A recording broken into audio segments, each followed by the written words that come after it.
¿Cómo están? ¿Me escuchan? ¿Sí? Ok. Pues como decía, creo que se sobresatura poquito. Como decía Natán, el día de ayer fuimos a la sierra y yo aprendí muchas cosas positivas acerca de nuestra iglesia. Estoy agradecida por nuestra iglesia y también cosas que ellos tienen. A mí me impresionó tanto que la iglesia cumplió 63 años de fundada. Y empezaron, creo que ya les hemos platicado este testimonio de que a ellos los evangelizaron casi que por accidente. Una avioneta, no había acceso a ese lugar, una avioneta pasó y mandó folletos, les aventaba folletos del evangelio y estaban en español. Y ellos no sabían leer ni hablaban español, ellos hablaban en otomí. Entonces mucha gente agarró los papelitos, hizo fogatas y demás, ¿no? Los niños avioncitos, pero hubo un hombre que agarró el papel y tenía tanta incertidumbre de saber lo que decía eso, que conocía a un hombre, un americano que vivía ahí con ellos. Él no sabía que era misionero. ¿Y saben por qué no sabía que era misionero? Porque el misionero tenía un miedo de hablarles de Dios, porque ahí los mataban a machetazos. Sí, los otros eso hacían. Entonces este hombre estaba ahí sirviendo a la gente, les daba de comer, les daba servicio social, pero él no les hablaba del evangelio. Entonces llega este hombre y dice: ¿tú hablas español? Y dice: sí. A ver, tradúzame qué dice aquí. Y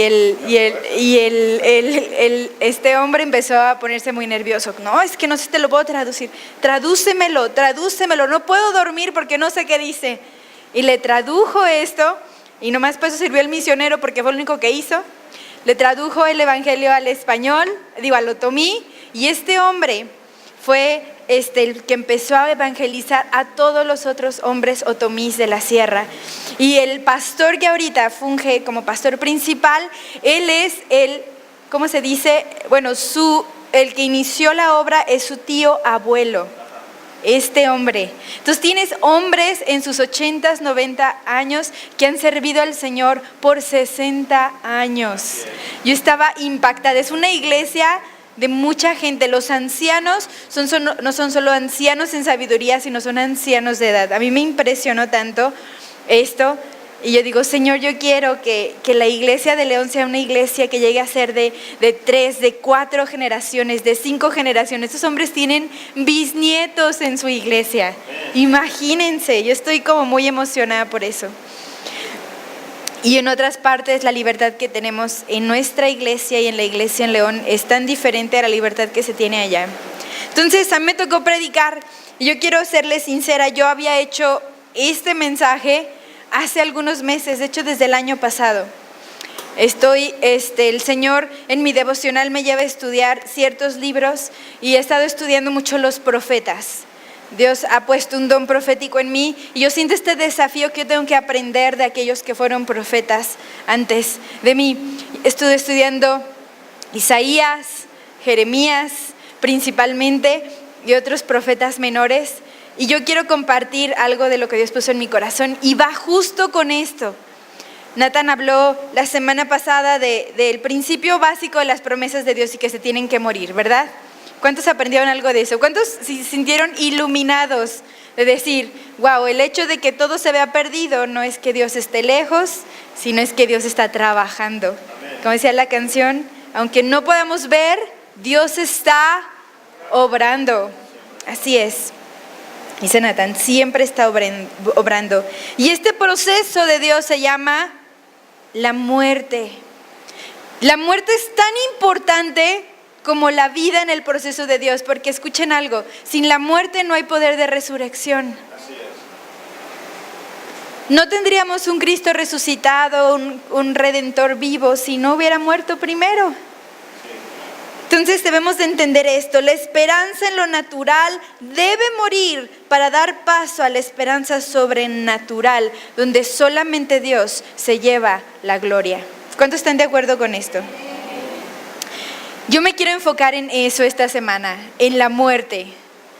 ¿Cuántos de nosotros venimos a Cristo porque teníamos miedo a la muerte? Yo desde que soy consciente, desde que era una niña, yo recuerdo tendría unos 6, 7 años, yo tenía unos ataques de pánico cuando me hacía consciente acerca de la muerte. Era horrible, ¿no? Y yo iba con mis papás y les decía mis miedos, ¿no? Y a veces mi papá me platicaba películas de miedo y historias de terror y cosas así, ¿verdad? Pero bueno, pero era eso ¿por qué? Porque la muerte es tan real y tan cercana a nosotros que al mismo tiempo la negamos. Y también la negamos en nuestra vida espiritual. Si tú vas con un cristiano, muy pocas veces va a admitir que está muerto espiritualmente, aunque tú sepas que lo esté, ¿verdad? Está seco, no quiere escuchar nada, y tú le dices, no, pero mira de Dios. Sí, claro, Dios está bien conmigo y en mi corazón, y no sé, es tan difícil, no queremos lidiar. Entonces yo les quiero hablar el día de hoy acerca de la necesidad de la muerte y cómo reaccionar cuando estamos en este proceso. ¿Están de acuerdo? ¿Están conmigo? Vamos a orar. Señor, gracias. Gracias porque tu palabra es viva y eficaz y dice que es más cortante que una espada de doble filo que penetra al corazón, a los huesos y que aún discierne las intenciones. Señor, háblanos el día de hoy y enséñanos, Señor, así como tú aprendiste a través de la muerte, traer vida, Señor. Gracias. Da corazones dispuestos, mentes abiertas y sobriedad. En el nombre de Cristo Jesús. Y todos decimos amén. Entonces yo les quiero hablar del pueblo de Israel. Como les digo, yo estoy entrada en esto de los profetas. Y la verdad es que ser un profeta en el Antiguo Testamento era algo horrible. Tú eras el Contreras del mundo, ¿sí? Es más, te veían y te sacaban la vuelta. Una que otra persona te invitaba a comer y te daba hospedaje, pero muchos te sacaban la vuelta. Muchos te apedreaban, te metían a la cárcel, te hacían pasar por hambre, te mandaban al desierto, porque eras profeta, porque eras contreras, ¿no? Y yo les quiero hablar del contexto histórico y ahorita les voy a hablar de por qué. Del pueblo de Israel en el tiempo de Jeremías. Todos sabemos que se levantó un rey grandioso que era el rey David. No era un rey perfecto, pero un rey conforme al corazón de Dios, porque se arrepintió de sus pecados, reconoció y le dio lugar a Dios. Después vino su hijo Salomón, que tenía tanta sabiduría, que venía gente de otros pueblos, de otros reinos, de otras naciones a pedir consejo de él. Pero era tanta su fama, tanta su riqueza, que su corazón se desvió. Y hacia el final de sus días, perdió todo lo que Dios le había dado. Después de él, y por causa de su pecado, el reino de Israel se dividió. Si sabían, no sé si han leído de esto.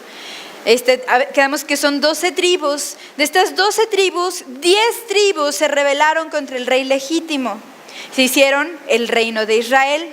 Y después las otras 2 tribus que quedaban, que eran como las que tenían el rey real o el rey legítimo, solamente fueron 2, que se conocía como el reino del sur.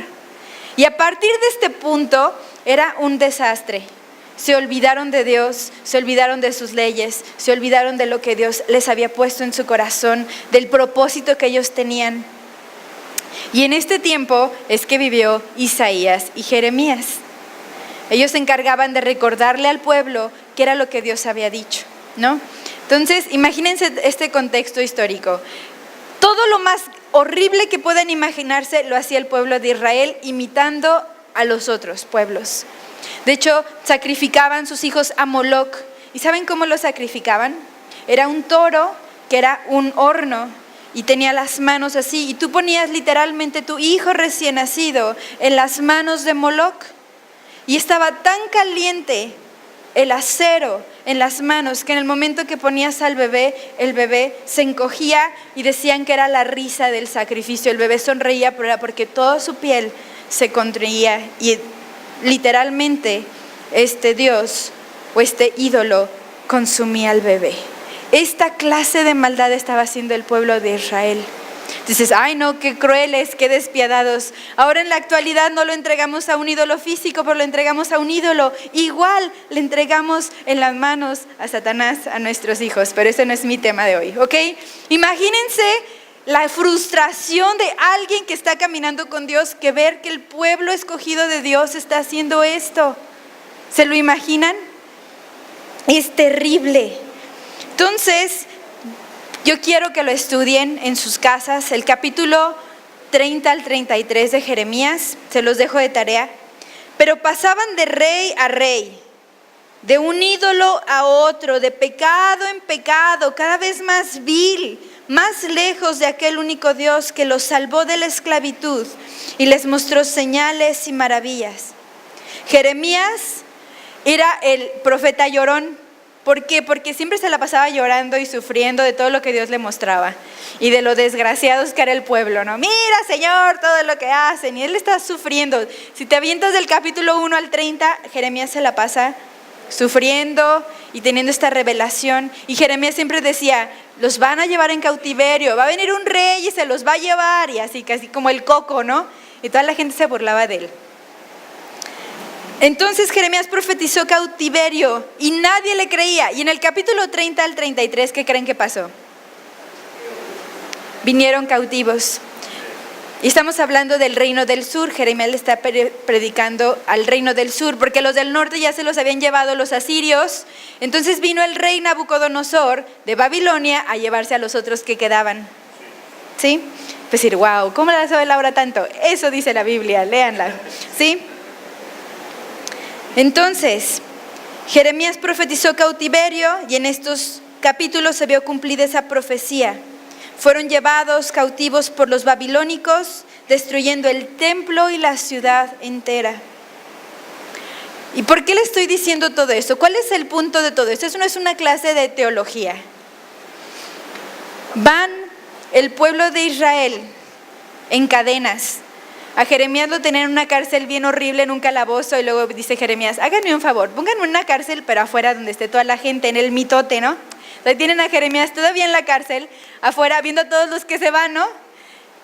Y este profeta llorón, este profeta que siempre estaba hablando mal del pueblo de Israel, dice unas palabras que salen del corazón de Dios, que a mí me impresionó. Y a eso quiero llevar. Si te fijas, el pueblo de Israel estaba en un proceso de muerte.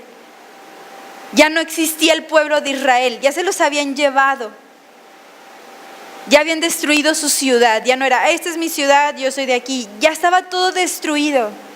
Y quiero que vayamos a Jeremías 33:3. Y todos nos sabemos esta escritura, ¿verdad que sí? Clama a mí y yo te responderé y te enseñaré cosas grandes y ocultas que tú no conoces. ¿Cuántos han citado este versículo? ¿No?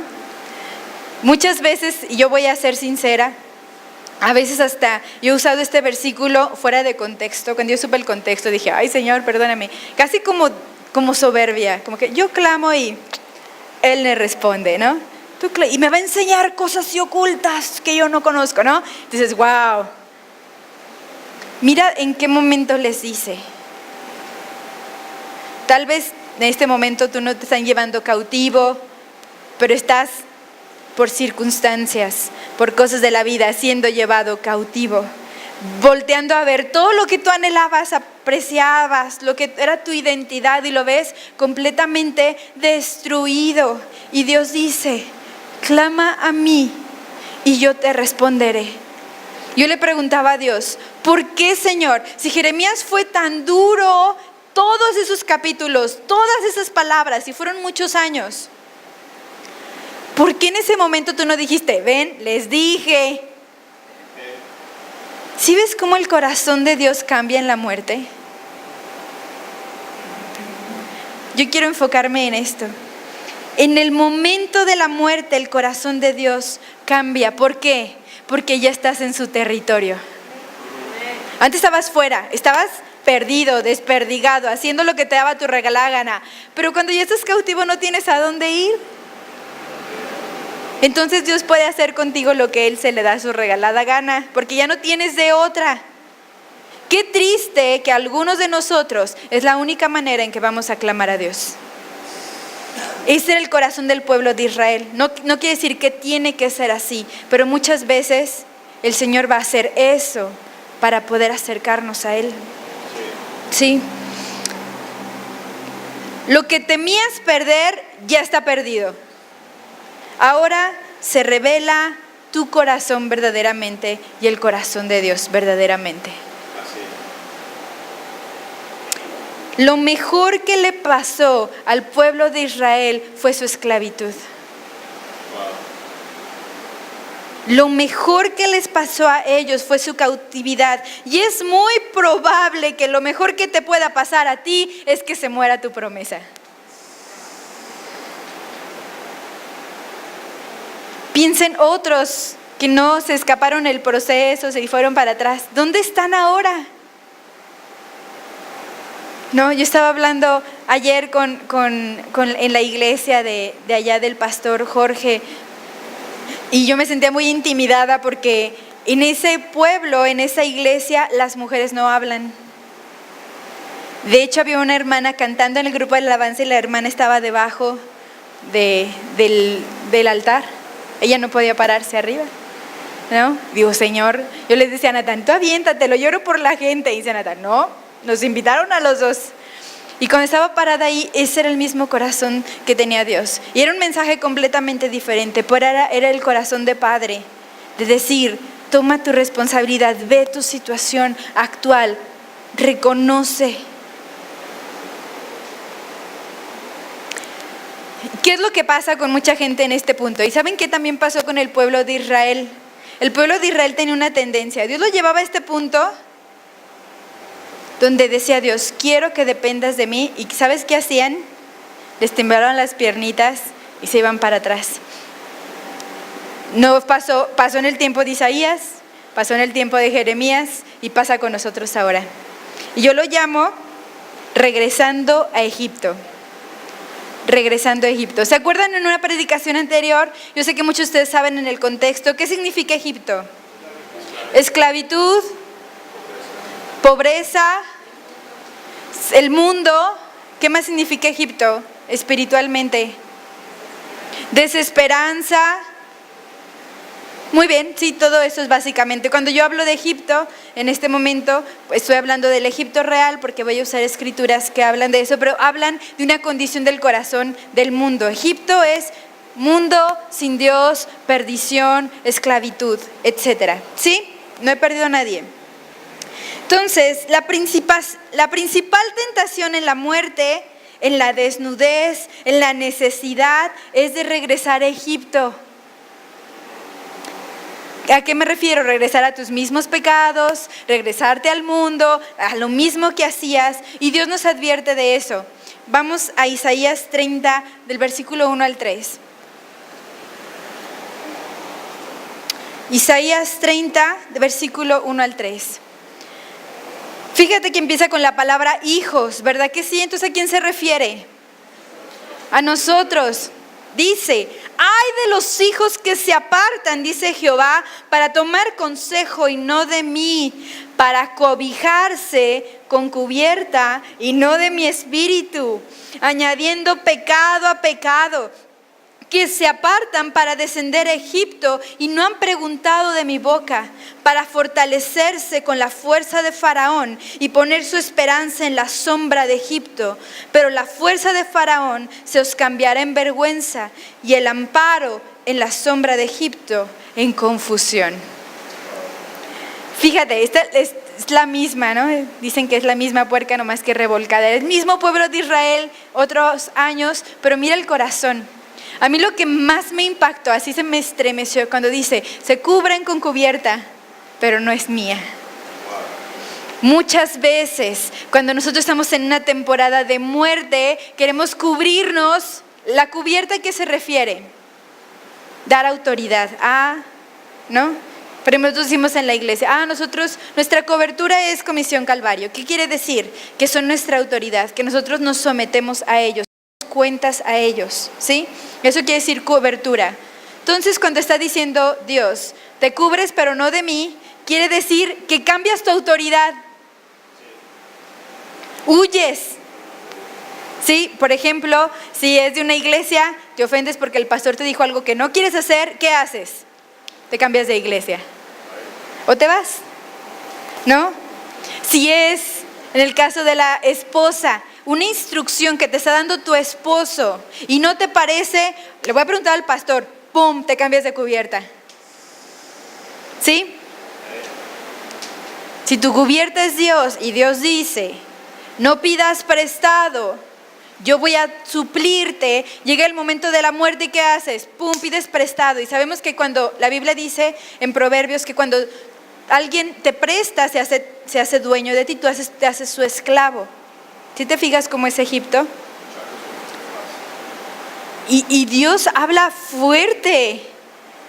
Dice, y la advertencia de Dios es: no regreses a Egipto.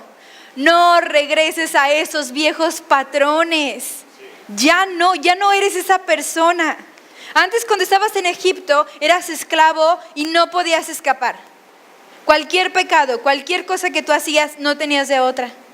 Aun si quisieras. ¿Cuántos aquí hacíamos cosas malas y teníamos todas las intenciones de cambiar?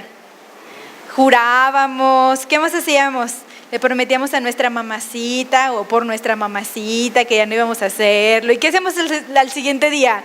Lo mismo, porque éramos esclavos. No teníamos de otra. Ahora sí tenemos, ahora ya somos libres, pero Egipto siempre va a querer hacer negociaciones contigo. Y ahorita vamos a ver también que en Jeremías pasó lo mismo. Entonces le está hablando Dios bien fuerte al pueblo de Israel y Dios está hablando a ti fuerte. ¿Cuántas veces regresamos? Viejos hábitos, ya sean emocionales, físicos o espirituales. Nuestro instinto ante la amenaza es huir. Pedir ayuda a aquellos que alguna vez nos esclavizaron, pensando que sus recursos son mejores o mayores que los nuestros. Esa es la trampa. Mira, en Egipto tenemos dinero, en Egipto tenemos comida. Oye, pero eras mi esclavo yo era tu esclavo y me azotabas y me tratabas bien mal. Se nos olvida cómo es estar allá afuera, ¿verdad que sí? Venimos a Jesús todos aporreados, Jesús nos limpia, nos da de comer y otra vez nos vamos a que nos aporreen por voluntad libre. Y ese es el clamor de Dios, es la frustración de Dios. Deja de cubrirte. ¿Qué pasó cuando Adán y Eva pecaron? Se cubrieron con sus propios medios, ¿verdad? Se pusieron hojas. A ver, mujeres, ¿cuánto nos duraría un vestido de hojas? No conviene, ¿verdad que no? El Señor nos viste con pieles. Esas pieles, ¿alguien tiene aquí una chamarra de cuero? Pues sí, somos de León. ¿Quién no tiene chamarra de cuero? Me están fallando de León, Una chamarra de cuero, ¿cuánto te dura?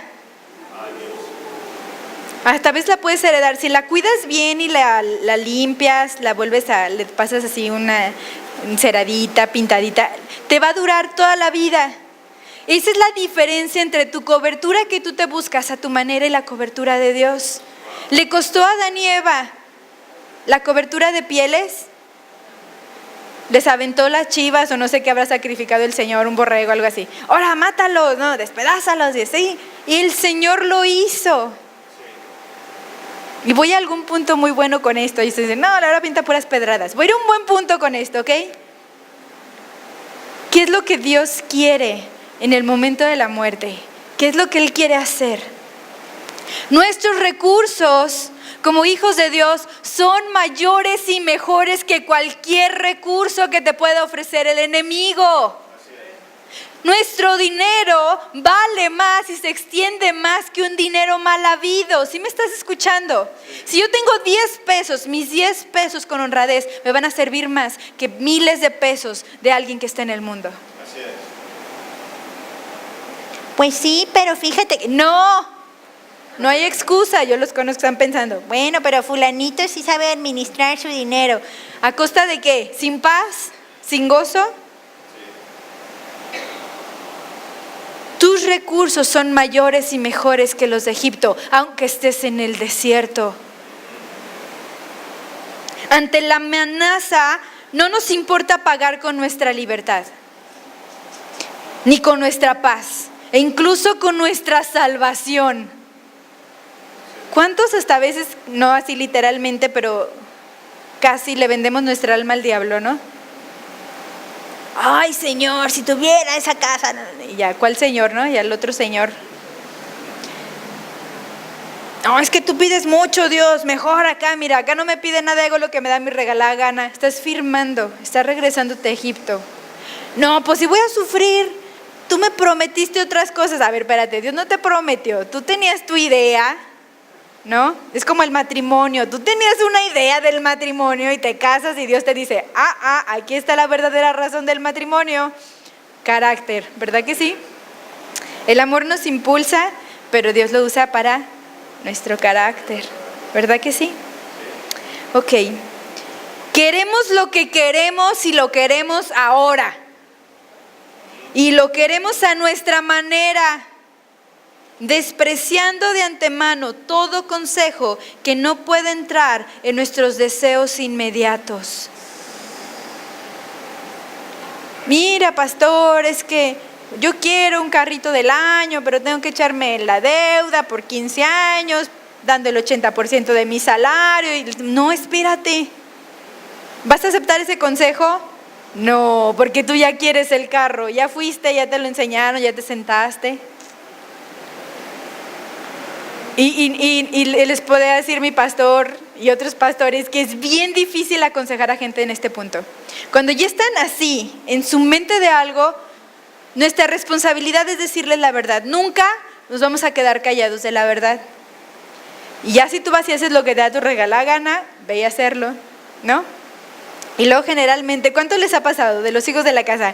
Que llegan todos arrastrados de lo que, así todo lo que les dijimos que iba a pasar, no porque seamos sabios, pero que son los principios de la Biblia.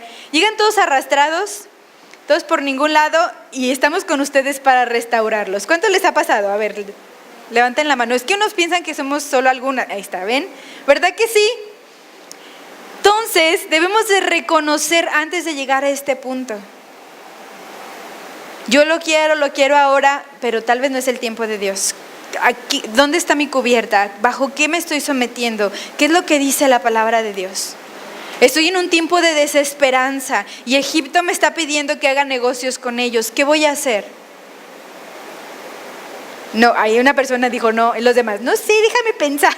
No lo vamos a hacer. Vamos a hacer lo que Dios nos dice. Ahorita les voy a decir qué es lo que Dios dice. ¿Por qué no has visto tu promesa? Porque Dios tiene su tiempo, es posible que sí. Pero también es porque siempre llegas a ese punto de muerte y te echas para atrás.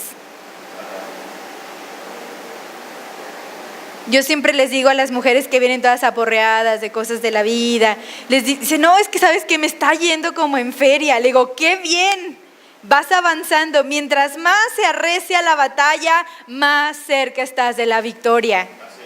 Y se me queda viendo como que, gracias por tu consejo, mucho ánimo. ¿No? Pero es la verdad. Y es lo que Dios quiere que haga. Dios no le va a dar un botín a los cobardes. ¿El botín para quién es? Los valientes, los santos ensangrentados, sudados, mugrosos que pasaron por ahí. Dios dice, aquí está su botín. ¿A poco el que estaba atrás de la piedra ahí y que mandó a los demás? ¿A poco? A ver tú, salte de ahí, ten aquí tu botín. Yo estoy hablando de las promesas específicas de Dios, cosas que tú vas a tomar. La gracia de Dios y la salvación es gratuita y para todos. Ese sí, si eres un cobarde y estás escondido atrás de una piedra, Dios te va a decir, acá. ¿Sí? Porque no es por obras. Espero que me entiendan en este punto. Estoy hablando de algo que te pertenece, tu territorio, que tú tienes que conquistarlo, que tú tienes que cortarle la cabeza a tus gigantes. ¿Sí? Ya basta de huir. Ya basta de tus hábitos, ¿no? Nosotros conocemos a muchos de ustedes y conocemos sus tendencias. Son gente que ama al Señor, son gente fuerte, pero están así, miren, ¡wii! Luego así como que, luego otra vez, ¡wii! Luego como una ola más chiquita, ¡wii! La otra vez, y luego otra vez agarran pila, pero decimos, a ver, lo que queremos es que no haya un bajón, que no haya una cobardía. Claro que luchamos, claro que lloramos, claro que nos desanimamos, pero no dejamos de avanzar y no regresamos atrás. Así es. ¿Cuántos han tenido aquí la tentación de regresar atrás? Y si no, pásale a predicar, por favor, necesitamos escucharte. ¿Sí? Todos. Porque es el mismo negocio que el enemigo hace con todos. Y te lo pinta bien padre. Se te olvidan los latigazos que te dio, ¿verdad? No, acuérdate acá, ¿no? Acá están las frías, acá está la carnita asada. Vente para acá. ¿Cuál? Puras azotadas que te daba ahí. Entonces, Santiago 1, 6 al 8. Fíjate lo que dice Dios. Bueno, en este punto es Pablo, pero dice, pero pida, Santiago 1, 6 al 8, pero pida con fe, no dudando nada, porque el que duda es semejante a la onda del mar, que es arrastrada por el viento y echada de una parte a otra. Y esto es lo que a mí más me impactó. El versículo 7 dice, no piense pues quien tal haga que recibirá cosa alguna del Señor. Y versículo 8, el hombre de doble ánimo es inconstante en todos sus caminos. Así el Señor te lo puso. Vete a Egipto pues, pero pues nunca vas a ver la tierra prometida. Negocia con tu pasado, pero nunca vas a ver la victoria. Yo te voy a decir algo, yo he pasado y Nathan sabe, y yo quiero ser como abierta con eso. Yo he pasado por tiempos muy difíciles emocionalmente, tiempos, yo no sé si son depresión o una profunda tristeza, desánimo, terribles. Oren por mí, ahorita estoy. Y en ese tiempo había una sobriedad donde Dios me decía, ¿y si no respondo ninguna de tus oraciones? ¿Y si la iglesia ya no crece? ¿Y si nunca ves tus promesas? ¿Te vas a regresar? No me consuela, no crees de, no te preocupes, hija, todo va a estar bien. Dios es como muy directo conmigo en ese aspecto. ¿Qué vas a hacer? O sea, Dios me dice, ¿qué vas a hacer? Si estás así como estás y estás lloriqueándome, a ver, ¿qué vas a hacer? ¿Vas a regresar atrás? ¿Vas a botar el ministerio? ¿Vas a botar el matrimonio? ¿Vas a botar tus hijos? ¿Qué vas a hacer? Y como dice Pedro, ¿a dónde voy, Señor? Si solo tú tienes palabras de vida eterna, ¿a dónde voy a ir allá afuera? Y es lo mismo que te digo, en tu desánimo, en tu doble ánimo, en tu desilusión de la vida, del ministerio, de la cristiandad, de todo eso. ¿A dónde vas a ir? Y si estás considerando en verdad regresar de donde venías, acuérdate del precio que pagó Jesús. Jesús pagó un precio muy alto por ti y por mí. Él ya lo pagó. Yo le digo al Señor, yo ya no tengo otra opción. Yo no tengo otra opción. Yo no tengo nada que pedirte. No me debes nada, Señor. Nada me debes. Si no me das nada a partir de hoy, no me debes nada. Yo te debo todo. Se nos olvida en el desierto. Ay, Señor, pero tú me dijiste. ¿Qué te debe el Señor? ¿Qué me debe a mí? Fama, dinero. ¿En serio? Bienestar, estabilidad. No sé, lo que tú quieras, como tú lo nombres. El Señor todo nos lo dio en la cruz. Él dijo, consumado es. Eres salvo, eres libre. La muerte, yo sabes que creo que el Señor quiere que una parte de ti, que algo se muera con esa promesa. Yo me he dado cuenta, he estado meditando mucho en el cristianismo en general, no en los cristianos, escuchen, el cristianismo, sobre todo el actual.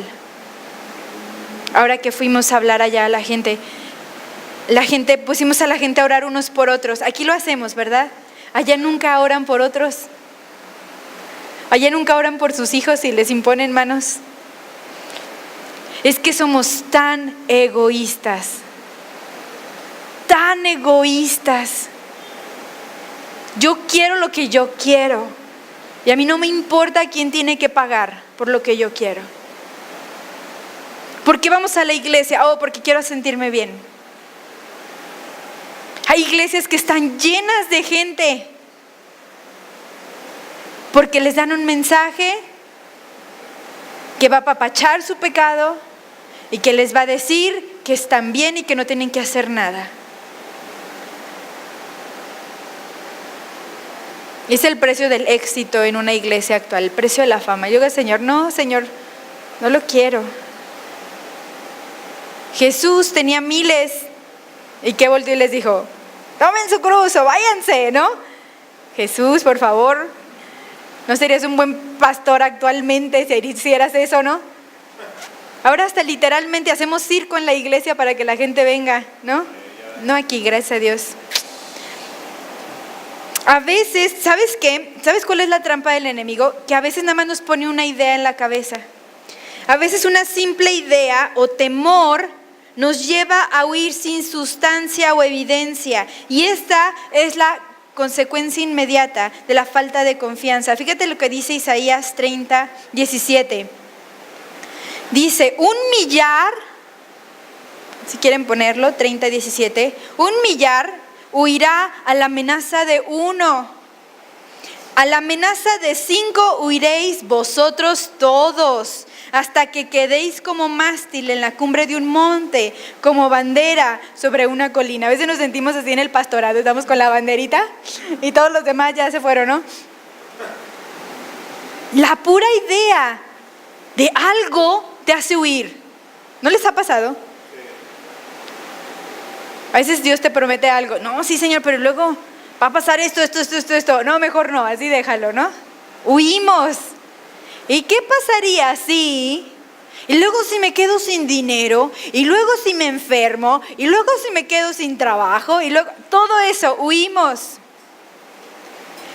La respuesta de Dios, y ahorita voy a ir a eso, pero deja de huir. No vuelvas a Egipto. La respuesta de Dios en la muerte es muy sencilla y es muy grande. Y dice, confía. La respuesta de Dios emana de lo interior y dice suavemente, espera, descansa, reposa.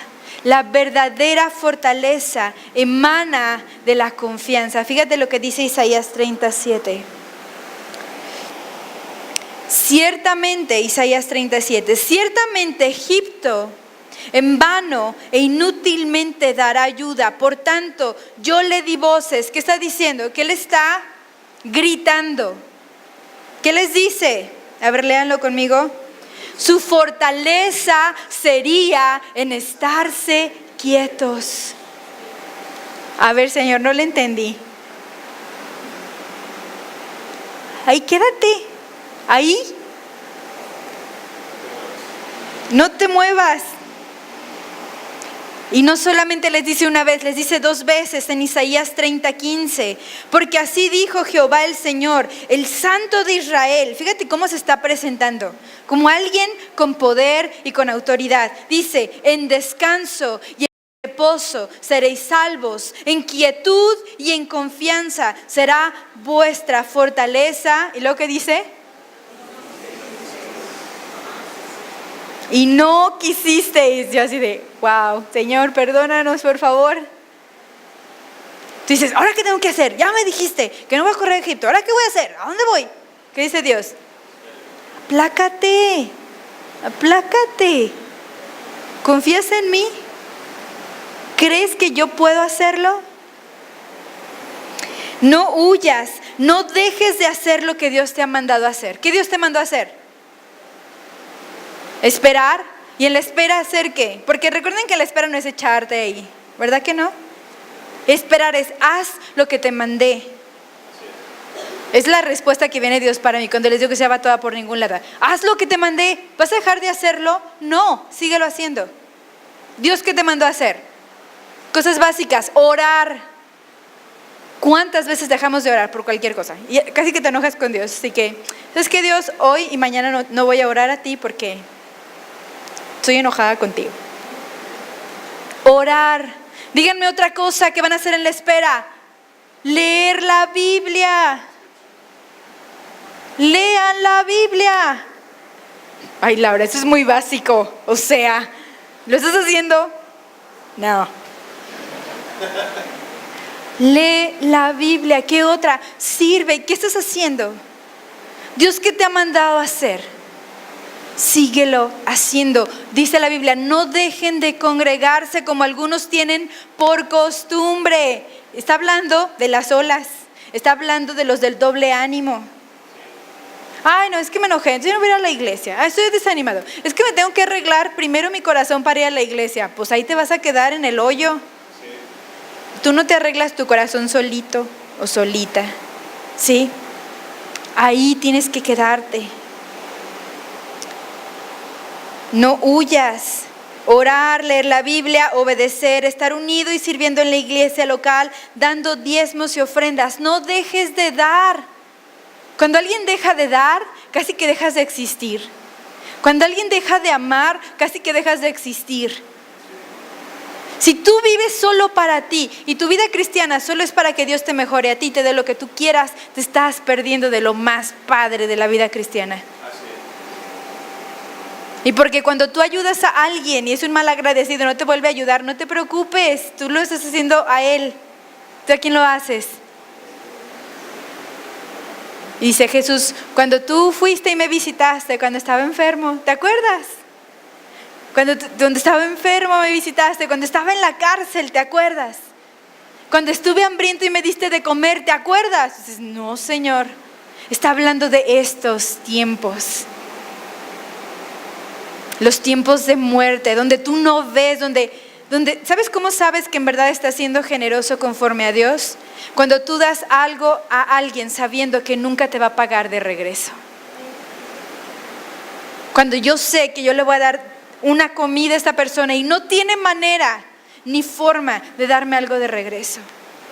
Es algo que nos cuestionamos Nathan y yo, porque mira, están las tentaciones hacia el pastorado. Hasta hemos escuchado consejos de amigos pastores. Tú acércate con los que tienen lana. A ellos inviérteles, porque ellos te van a dar. No, Jesús, su corazón dice, da a quien no te puede dar nada. Eso se hace en la muerte. Así te mueres tú poquito, que es lo que el Señor quiere. ¿Cuántos dicen amén? ¿Sabe? Y si no lo estás haciendo, si has estado en pausa mucho tiempo, empieza a hacerlo ya. Todo lo que les dije. Sal de Egipto de una vez, porque de otra manera morirás con tu promesa en el desierto o en Egipto. Perderás lo más importante por hacer las cosas con tus fuerzas. ¿Cuántos aquí están preocupados? ¿Estás preocupado? Dios te está hablando esta mañana. ¿Estás angustiado por algo, por el futuro, por el porvenir? Dios te está hablando algo. Jeremías 38. Fíjate lo que dice. Y está hablando de Egipto, porque en tiempo de Jeremías también querían hacer pacto con Egipto. Fíjense, interesantemente, dice, en aquel día, dice Jehová de los ejércitos, yo quebraré su yugo de su cuello. ¿Quién lo va a hacer? Tú rómpete tu yugo ahí. Yo romperé tu yugo, romperé tus coyundas y extranjeros no lo volverán a poner más, no lo volverán más a poner en servidumbre. Wow. En conclusión, ¿cuál es nuestra respuesta en la muerte? De nuestra promesa, de nuestra fe, de nuestras ganas. Eso que Dios desea que muera, con tu promesa, déjalo morir. Muchas veces Dios te va a pedir lo más preciado, a lo que más le has invertido, a lo que más le has llorado. Dios va a decir, déjalo, suéltalo, déjalo que se muera. No a tu esposo ni a tus hijos, a ver, entiendan. Vi la cara de algunos de, wow, ya dijo. Que Egipto y todo lo que representa ya no sea una opción para ti. Orgullo, déjalo que se muera. Rebeldía, que se muera. Murmuración, contienda, lujuria, que ya se muera. Que muera esa promesa y que algo de ti también se muera. Gálatas 2:18 al 20. Si las cosas que destruí las mismas vuelvo a edificar, transgresor me hago. Porque yo por la ley soy muerto para la ley, a fin de vivir para Dios. Con Cristo estoy juntamente crucificado, y ya no vivo yo, mas Cristo vive en mí. Y lo que ahora vivo en la carne, lo vivo en la fe del Hijo de Dios, el cual me amó y se entregó a sí mismo por mí. Romanos 14:8. Pues si vivimos, para el Señor vivimos, y si morimos, para el Señor morimos. Así pues, sea que vivamos o que muramos, del Señor somos. Y la respuesta de Dios en la muerte. Jeremías 31, versículo 2, 3, 16, 17. Quiero que te pongas de pie y vamos a leer esto juntos. Dice, ya lo tienen, Jeremías 31, 2 y 3 y 16 y 17. ¿Listos? Así ha dicho Jehová: el pueblo que escapó de la espada halló gracia en el desierto. Cuando Israel iba en busca de reposo, Jehová se manifestó a mí hace ya mucho tiempo, diciendo: con amor eterno te he amado, por tanto te prolongué mi misericordia. Así ha dicho Jehová: reprime del llanto tu voz y de las lágrimas tus ojos, porque salario hay para tu trabajo, dice Jehová, y volverán de la tierra del enemigo. Esperanza hay también para tu porvenir, dice Jehová, y los hijos volverán a su propia tierra. Hay trabajo y hay recompensa para ese trabajo. ¿Cuántos dicen amén? Pero no así de amén, amén. Rebeca se burla de mí porque hay un hermano que decía amén, gloria a Dios, amén, gloria a Dios, amén, gloria a Dios. Que tu amén sea una convicción. Que tu amén sea: yo quiero eso. Ahora entiendo mi inestabilidad económica, emocional, espiritual. Yo voy a orar, pero yo sé que algunos de ustedes tienen que soltar algo. Tienes que dejar morir algo, ¿sí, no? Tienes que dejarlo morir. Y es la palabra de Dios. Déjalo, ya suéltalo. Descansa, reposa en mí. Y si tú eres esta persona específica, mientras esté orando, levanta tu mano como señal de te lo entrego. No para ver yo cuánto responde, no, como de te lo entrego. Ya que se muera. Y si hay algo en ti que se tiene que morir, que está enraizado, orgullo, falta de perdón, rebeldía, duda, que se muera ya. Tú eres esta persona, levanta tu mano y entrégaselo. Entrégaselo. Señor, te entrego eso que me retiene en el desierto, Señor. Te entrego, Señor, que se muera, porque tú tienes el poder de resurrección. Que se muera, porque si no muere, tú no puedes obrar, Señor. Te entrego mi promesa, te entrego mi visión, te entrego todo, Señor. Y hoy hago la firme decisión de que ya no voy a regresar a Egipto. Ya no más, ya no voy a comerciar ni negociar ni mi alma, ni mi paz, ni mi salvación.